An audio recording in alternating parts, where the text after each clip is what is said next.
आज परत एकदा आहे ना भाऊ आमची काळी मैना नाही ना भाऊ दवाखान्यात यायची पाळी आणली होती भाऊ. त्यानंतर चला मग मित्रांनो आपल्याला हे भीतीला आहे ना मस्तपैकी ना आज पालक ठोकायचं होतं भाऊ.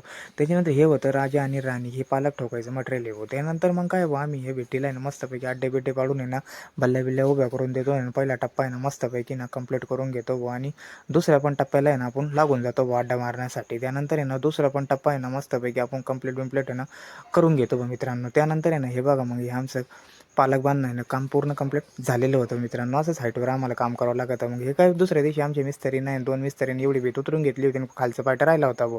त्यानंतर काय आमचे सागर भाऊ खालच्या पाट्याला धप धप धप धप मस्तपैकी छाट मारायला लागले हो. नंतर आहे ना मस्तपैकी ना एकच नंबर मग काय फिनिशिंग पण करायला लागले हो. मग काय सागर भाऊने ही भितड पण आहे ना मस्तपैकी ना कंप्लीट करून घेतली होती भाऊ.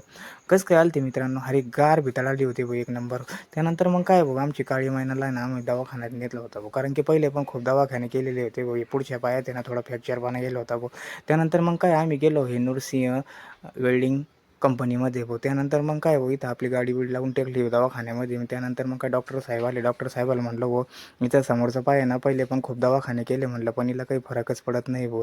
त्यानंतर डॉक्टर साहेब म्हणे आता आहे ना तुम्ही आपल्याकडे येले म्हणे आता काही एकच नंबर काम होईल. त्यानंतर त्यांनी डायरेक्ट ना ICUमध्ये ना त्यांना ॲडमिट करून टाकलं भाऊ. त्यानंतर हे बघा हे ICU रूम होता भाऊ त्यांचा. त्यानंतर त्यांनी ना मस्तपैकी BP वगैरे चेक केली आणि ते म्हणे आता आहे ना काही टेन्शन घेऊ नका म्हणे सगळं काही व्यवस्थित झालेलं आहे म्हणे. आता आहे ना तुमची काळी मैना क्लिअर झाली म्हणे भाऊ. मग आपण काय भाऊ मस्तपैकी खुश झालो भाऊ. आणि त्यांना पण आहे ना डायरेक्ट आहे ना मग त्यांना म्हटलं किती फी झाली ते म्हणे भाऊ ₹5,000 मग काय देऊन टाकली ना आपली काळी मैना